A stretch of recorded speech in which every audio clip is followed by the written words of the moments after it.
We've got breaking news here on CBS Sports HQ. The Week 1 schedule is out, and our friends at Fox have these games to offer. Some notable Week 1 games, 49ers at Lions, and it could be Jordan Love and Jameis Winston for Packers at Saints in the late window there, 4:25 Eastern on Fox. Primetime games include the Thursday, September 9th opener, Cowboys at Buccaneers. The defending Super Bowl champions will host Dak Prescott and company. You see Bears and Rams on Sunday night, Ravens and Raiders Monday. It should be a good time, club style, at Allegiant Stadium for the Vegas Raiders in Baltimore in that one.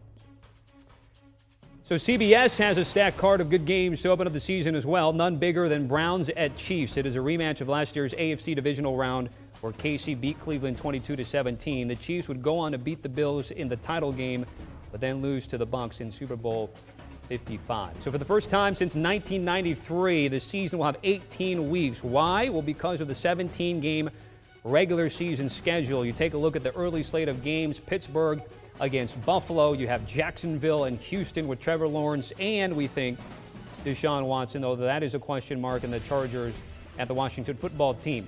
The late window there, the aforementioned Browns and Chiefs, and then an AFC East battle, perhaps to see who will trail the Buffalo Bills in the standings between the Dolphins and the Patriots. Mac Jones selected with a 15th overall pick by Bill Belichick and New England. All right, with a look at Week 1 and the schedule here, we have our insider, Jason La Canfora. So, Jason, let's start with Browns at the Chiefs. On an interest level rating, where do you think this game sits with you? It's pretty high for me. These teams obviously just played in the playoffs, some of the final games of the season. Patrick Mahomes kind of running for his life, issues with the Chiefs' offensive line. They've, quadrupled down on turning that weakness into a strength now when you look at the trade for Orlando Brown, the signing of Joe Thuney, what they've done in the draft.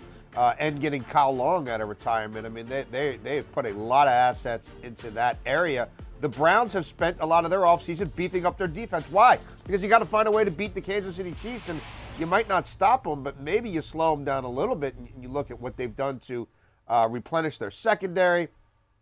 You look at, Jadeveon Clowney and seeing if he can hold up on the opposite side of Myles Garrett. All looks good on paper. We'll see how it plays out. I think Kansas City is clearly still the team to beat in the AFC.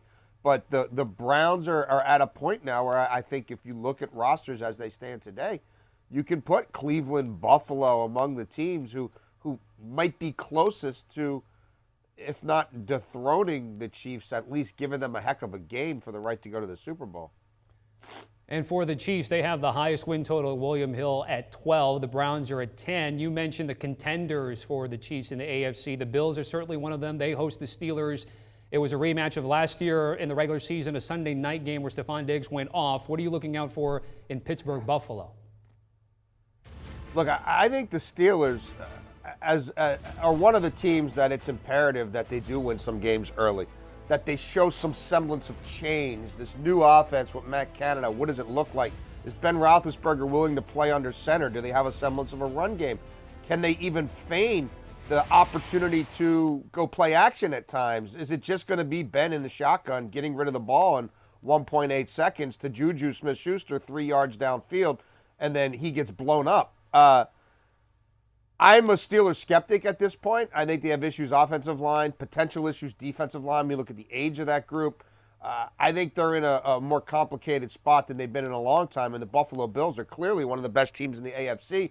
And maybe, next to the Chiefs, maybe they're even more balanced than the Chiefs, depending on the gains that the Bills' defense makes. So, boy, the Steelers, who comes after that? Do they have to face the Ravens early? Do they have to face the Browns early? Do they have to face the Chiefs early as they're playing that division as well? I have reservations about the Steelers, and I think that 11-0 start last year may look even more like a thing of the past when we get 6-7 weeks into this year.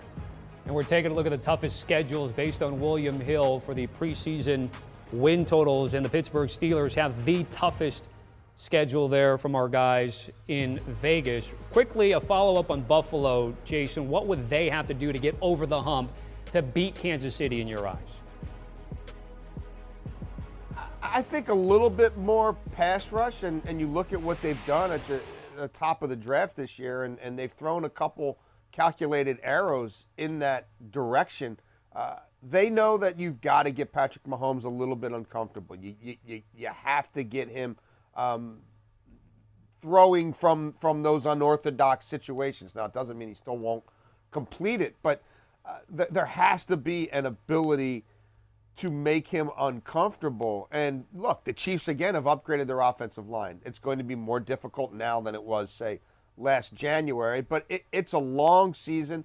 And I think the Bills also, as much as we love that offense, and it was a thing of beauty for most of the season, didn't do much against kind of bogged down in the playoffs, right? Slow start against the Colts. Didn't really do anything against the Ravens. Found a way to win with a defensive score, and Lamar Jackson knocked out of the game. And then we know, getting past the Chiefs right now is tough for anybody. So I think they have to be more balanced offensively as well, and I know they want to run the ball better than they have.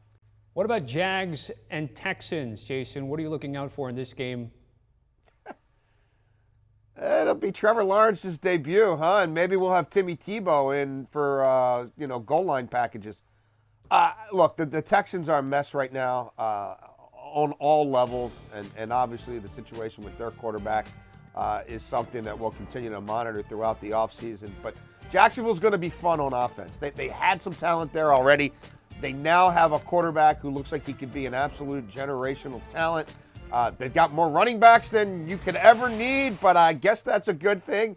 And look, I'm of the mind that if Urban Meyer is going through all these machinations to get Tim Tebow on this roster now, he probably doesn't intend on cutting him 4 months from now and shattering his football dreams again. So could be interesting on a lot of levels, but I think these are two franchises headed in opposite directions.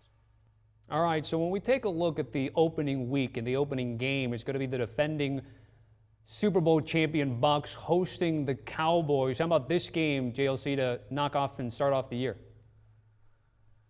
Tough for the Cowboys. I mean, look, anytime you're talking about a quarterback coming back from the type of injury and surgery Dak Prescott did, it's not, wham, bam, thank you, ma'am. You get back on the football field, you play a real game, and everything's all systems go. There's a mental process. There's a physical process. I also have issues with Dallas's offensive line. And where does that stand? And how many of those guys are where they were 2 or 3 years ago? And how many are declining, in declining health or declining form, declining production? Running the ball has been an issue for them. I think it's anytime you're facing the Super Bowl champs and you're facing a Super Bowl champ that completely reloaded, that kept the band together, and that was absolutely maiming people down the stretch at the point of attack with their front seven. That speed of the linebacking core, the size and strength of the big bodies up front. I think we're going to find out where Dallas's offensive line stands pretty quickly in the season. And I don't think it's going to be what Dak Prescott was used to pre-injury. All right, Jason, certainly appreciate it. By the way, the schedule released tonight, 8 p.m. Eastern on the NFL Network. Our thanks to our NFL insider there with a look at the Week 1 schedule of games, especially the ones on CBS.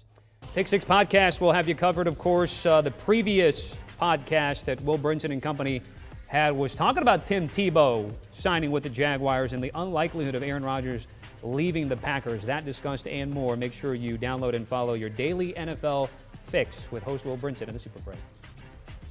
Want a sports network that delivers everything that matters about the game? The highlights, the picks, the instant analysis. No yelling, no fake debates, no politics. Hit the subscribe button and never miss a moment.